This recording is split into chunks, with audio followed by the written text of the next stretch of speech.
Veliki pozdrav moji dragi gledatelji. Moje ime je Mario, dobrodošli na YouTube kanal Aura Centra. U današnjoj temi ću vam nešto više govoriti o glavnim i jasnim simptomima da vi imate bolesnu štitnjaču. I mi kada govorimo o bolesnoj štitnjači, postoji nekoliko jako učestalih bolesti, međutim dvije su, ajmo tako reći, u najvećem postotku od svih tegoba vezanih u samu štitnjaču. Prije svega ću vam govoriti o glavnim simptomima koji se vežu za jednu bolest koja se naziva hipotireoza ili smanjena funkcija same štitnjače ili proizvodnje hormona štitnjače i još jedne bolesti koja se naziva hipertireoza. I mi kada govorimo o samoj štitnjači, specijalno govorimo o jednom vrstu žlijezde sa unutrašnjim izlučivanjem koji ima nemjerljive utjecaje praktično na sve organe u našemu tijelu. To je praktično nevjerojatno kako nešto tako malo po svome obujmu i volumenu ima nevjerojatan utjecaj na naše zdravlje.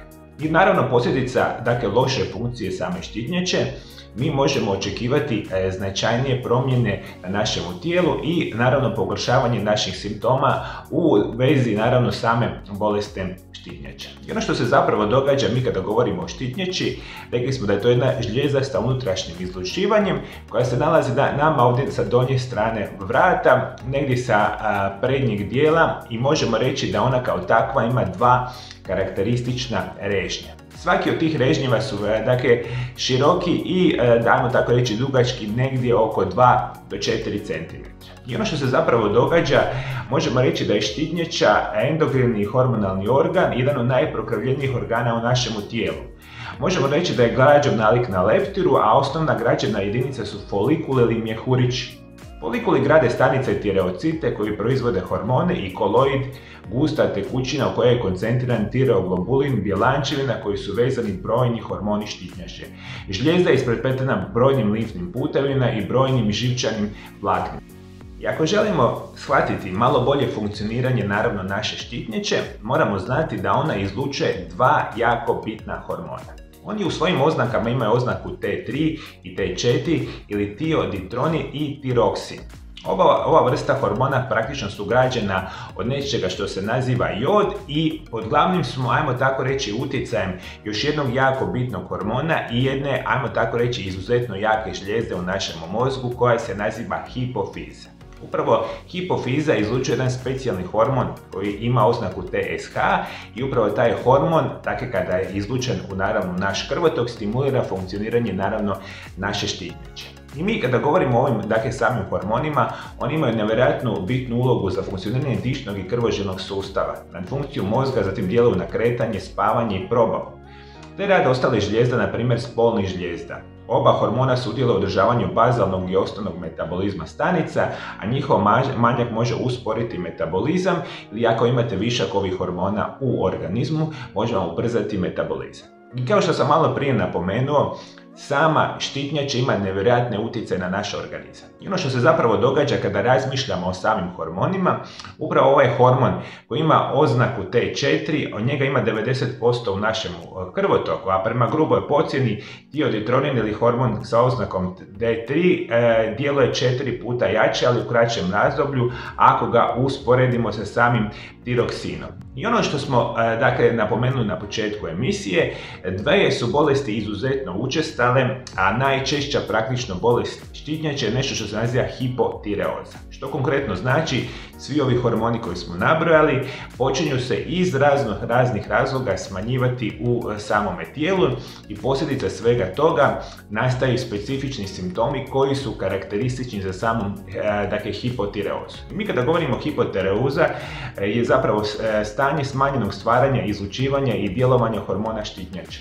Može se javiti u bilo kojoj životnoj dobi, a posebno je često u starijih osoba i javlja se u 10% žena i 6% muškaraca iznad 65 godina. Praktično možemo reći da je glavni uzrok same hipotireoze jedna vrsta bolesti koja se naziva Hashimoto sindrom. To je kronična autoimuna bolest, ali i ostale neke vrste perspektiva mogu potencirati da osoba doživi nešto što se naziva naravno hipotireoza. I šta ćete vi primijetiti od glavnih simptoma kada počnete dobivati usporedno funkcioniranje vaše štitnjače i smanjenih hormona u vašemu tijelu? Možete očekivati prije svega kontinuirani kronični umor. U samom kroničnom umoru može veliki broj osoba primijetiti recimo debljanje. Ja sam malo prije napomenuo da jako veliku ulogu hormoni štitnjače igraju u našem metabolizmu. Usporeni metabolizam odmah znači da ćete se puno lakše i jednostavnije debljati. Veliki broj osoba će imati problema sa kosom i vlasištem, što znači gubitak kose. Jedan je od onih karakterističnih simptoma da imate hipotireozu. Isto tako kada govorimo o hipotireozi, imat ćete suhu kožu, nokte koji će biti zadebljali i lomljivi. S napredovanjem bolesti lice postaje podbuhlo, javlja se otok kapaka, zadebljanje jezika, glas postaje dubok i glas postaje zapravo usporen.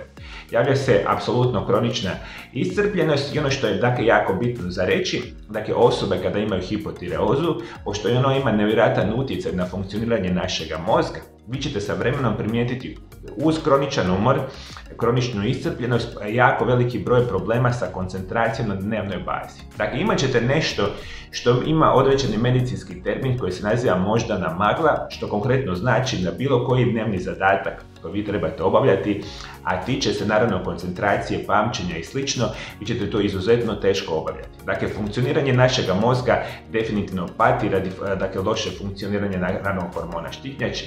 Dalje što možete razmišljati prekomjerno ili dugotrajno menstrualno krvarenje, zadržavanje tekućenja, osjećaj nadutosti i natečenosti, specijalno u licu, bolesti zglobova, visoka razina samoga kolesterola, što je jako interesantna situacija. I rekli smo sve to može govoriti o tome da imate nešto što se naziva hipotireoza. Uvijek u onim ranim fazama bolesti i ukoliko sumnjate da imate naravno samu hipotireozu, uvijek naravno bitno je posjetiti vaše izabrane medicinske stručnjake i onda iz te perspektive dati si šansu da bolest otkrijete u ranoj fazi. A kada govorimo o nečemu što se naziva hipertireoza, govorimo o prekomjernom funkcioniranju i lučenju onih bitnih hormona štitnjače u našem krvotoku. I upravo iz te perspektive možemo reći da glavni pokazatelj ove vrste bolesti je koncentracija hormona T3, T4, a snižena koncentracija hormona TSH. Uzročnik hipotireoze u 70 do 80% slučajeva je Bassetova bolest, a mogući uzročnici su i multinozna toksična struma, toksični adenom i tireoiditisi. I što možete očekivati kada imate hipertireozu ili povećanje koncentracije ovih T3 i T4 hormona u vašem tijelu? Prije svega možemo očekivati opet promjene same koncentracije, kroničan umor, kroničnu nesanicu. Veliki broj vas će imati pojačano znojenje, imat ćete definitivno problema sa svakodnevnom koncentracijom, a osobe koje imaju hipertireozu u velikom broju slučajeva imate kontinuirani osjećaj gladi, ali unatoč svemu tome čak počinjete mršaviti. Osobe kada imaju hipertireozu, definitivno mokrenje i stolica postanu učestali, mogu se javiti poremećaj menstruacijskog ciklusa i libida. Česte su promjene na očima kao što su ukočen pogled, vlažne i sjajne oči i ispupčene očne jabučice. Srčani ritam je ubrzan, a ponekad se javlja i nepravilan ritam. Ono što možete naravno očekivati, isto tako problemi sa samom kožom. Koža je često stanjena, suha i u velikom broju slučajeva ćete imati problema naravno sa kosom i vlasištom jer prekomjerno lučenje hormona štitnjače u vašem krvotoku utjecati će naravno na sami gubitak kose. Ono što još možete očekivati zapravo biti će apsolutno kronična nesanica, netolerancija na samu toplinu i ono što dosta često ćete vi zapravo osjetiti, bit će kontinuirano razdražljivi, nervozni, a da ne znate zapravo koji je glavni uzrok. I ovo sve što smo zapravo nabrojali su jedni od karakterističnih simptoma dvije najučestalije bolesti koje se nazivaju hipertireoza i hipotireoza. Dalje pratite moj kanal, dati ću vam pravilne savjete kako ćete na potpuno prirodan način regulirati ove hormone i dovesti vašu štitnjaču na najbolju moguću perspektivu. Svi moji dragi gledatelji preko društvenih mreža na mome Aure Centar YouTube kanalu imate nekoliko tisuća video zapisa koje sam namijenio svima vama iz perspektive poboljšavanja vašega zdravlja na potpuno prirodan način. Sve što vi trebate ovdje dole ispod video zapisa. Potpuno besplatno da se pretplatite na moj kanal, kliknite na ikonu zvona i kao i uvijek svaki dan ćete biti obavješteni o novoj zdravstvenoj temi koju samo za vas ja radim na mome Aure Centar YouTube kanalu. Hvala najljepše što me pratite do druge teme. Lijep i ugodan pozdrav!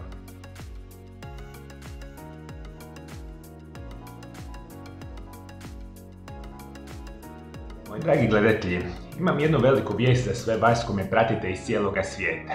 Ukoliko želite moje osobno liječenje svih vaših bolesti i oboljenja, ukoliko želite moje osobne konzultacije putem telefona na engleskom jeziku, mi itekako to možemo napraviti.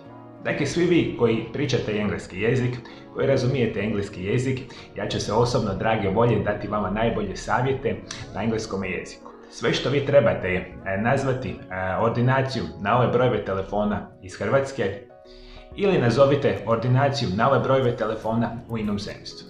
Ja osobno kada radim konzultacije putem telefona, dakle mi to možemo napraviti putem društvenih mreža, putem Vibera, Whatsappa ili sličnih takvih medija, ili na kraju krajeva možete doći ovdje kod mene u ordinaciju i ja ću vas, drage vole, liječiti i savjetovati, naravno na engleskom jeziku.